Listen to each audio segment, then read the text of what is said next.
салом мухлисони беҳтарини дунё, шумо қарор доред дар канали Барса тичи ва чизе ки матбуотҳо менависанд мо дар ин ҷо гап мезанем. Агар ту мухлиси Барселона бошӣ, то ҳатман дар канал обуна шав, зеро аввалин шуда аз хабарҳои дастаи дӯстдоштаат бохабар шавӣ. Ва бале лайки қиматбоҳои худро аз ёд набарор, зеро ин чизҳо барои пешравии канал муҳиманд. Дар ягон ҷо баъз шунед, мо бошад сар мекунем. Пеш аз сар кардан мехоҳам хотиррасон кунам ки сарпарасти видеои мо ширкати 1xbet мебошад. Онҳо на танҳо моро дастгирӣ мекунанд, балки дастаи Барселонаро. Барои дастгирии канал ва тез баромадани видео ба ссилкаи коментария буда даромада бо промокоди Барса тичи соҳиби 6500 рубл шавед. Дастгирии шумо, пешравии мо. Чхеле ки портал гол менависад, Барса ҷиддиёна ба ҳимоятгари Ювентус Дешилио ҳавасманд аст. Боз як трансфери аҷоиби дастаи каталонӣ. Бо онҳо ӯ чӣ лозим аст? Самидо аз бозингари италиявӣ ягон камӣ надорад. Ягона чизе ки ӯ аз Самидо фарқият дорад, Дешилио бозингари универсалӣ мебошад. Яъне ӯ метавонад дар чанд позитсия бозӣ кунад. Лекин маънои онро надорад ки бояд ӯро даста бихарад. Ба монанди Дешилио, футболбози универсалӣ аллакай дар даста аст. Ин Серхио Роберто мебошад ки аз биғарзи дарозабон дар дилхо минтақаи майдон бозӣ кардааст. Бора ҳамин боз мегӯям ки кору бори роҳбариятро ман тамоман намефаҳмам.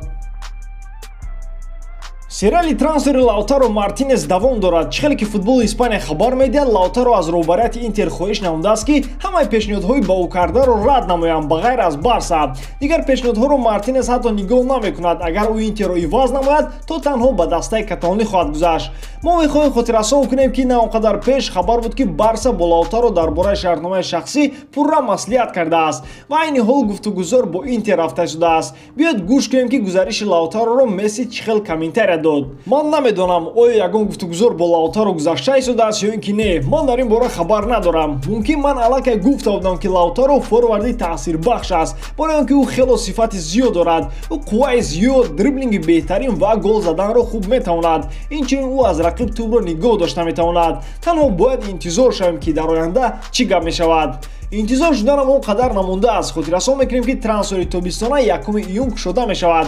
Нигоҳ карда ба оне ки овозаҳо дар гирду атрофи Мартинес чарх мезананд, то ба боварӣ гуфтан лозим аст ки бо фоизи 80% ӯ ба Барселона мегузарад. Ва гуфтан лозим аст ки интихоби бозингари аргентинӣ фаҳмо ва дуруст аст. Лекин маро дигар савол азоб медиҳад. Барселона бо ин қадар ҳамлагар чӣ кор хоҳад кард, ки дар маҷмӯъ фурӯхта мешавад? Оё дар даста Гризман мемонад ва чӣ хел дар клуб як-якбора дар майдон Месси, Суарес ва Лаутароро сар медиҳанд? Ана ин саволҳо ба нигоҳи ман бисёртар шавқовар аст нисбат ба трансфери Мартинес. ҷавоби ҳамаи онҳоро мо шумо то маҳкам шудани трансфер хоҳем фаҳмид ки он 1 сентябр маҳкам мешавад. Камтар дигар аз мавзӯъ дур меравем. Ба рақобати Неймар боз як рақиби дигар пайдо шуд ва он рақиб хело бузург аст. Чхеле ки Мундо Депортиво менависад, Ювентус мехоҳад бозингари бразилиро дар ҳайати худ бинад. Ба ғайр аз ин, агар ба сомона бовар кунем, то дастаи Турини тайёр аст дар ин трансфер Пауло Дибаларо ҷамъ созад.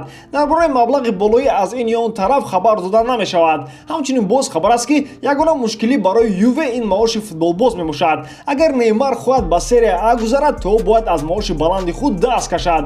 Лекин мо мехоҳем хотиррасон кунем ки пешакӣ воситаи ахбори оммавӣ хабар дода буданд ки бозингари бразилӣ барои гузаштан ба Барселона тайёр буд аз маоши худ 2 баробар даст кашад. Даромади гап, дар Барселона қайд намуданд ки трансфери Неймар на ин ки зери суол аст, ӯ таоман рух намедиҳад.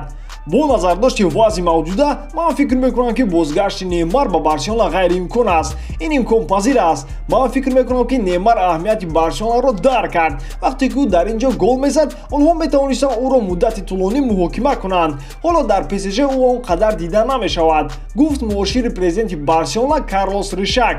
Дар ин ҷо мо розӣ ҳастем. Агар ба даста Мартинес биёяд ва ба болои ӯ Неймарро бихаранд, то Гризман метавонад инфаркт шавад. Мо пешбозиҳои Неймарро бо Месси ва Суарес дида будем, лекин бо Гризман не. Ва ба ин нигоҳ кардан хело шавқовар буд. Шумо дӯстон метавонед фикри худро дар ин бора дар комментария нависед. Мо бошад давом медиҳем. имрӯз хабарҳо дар бораи дастаи каталонӣ хело зиёд аст. Сар мекунем аз он ки Марка менависад ки Барса дар бораи созишномаи нав бо Самидо маслиҳат карда натавонист. Шартномаи нави пешниҳодкардаи клуб ба бозингар писанд наомад ва даста ӯро ба трансфер гузошт. ҳатто нархи фурӯши ӯ маълум аст, 40 миллион евро. Пешакӣ хабар буд ки Самидо бояд як қисми трансфери Лаутаро Мартинес аз Интер мешуд, лекин боз чизе иваз шуд. Боз Барса қарор бовард ки Усман Дембелеро низ фурӯшад. Дар ин бора низ Марка хабар медиҳад. Нархи ӯ бошад 60 миллион евроро дар бар мегирад ки инро метавонем суми ночиз гӯем нигоҳ карда ба оне ки ӯ бо кадом нарх ба Барселона омад. Аммо акнун вазъият тамоман дигар аст ва ин нарх айни ҳол дар бозори трансферӣ норма мебошад. Аз ростӣ ман ҳатто боварӣ надорам ки ӯро тез мехаранд. Дембеле минуси зиёд дорад. Якум сабаби асосияш ин травма мебошад. Дар айни замон хавф албатта кори пурарзиш аст, аммо шояд комилан мувофиқ нест.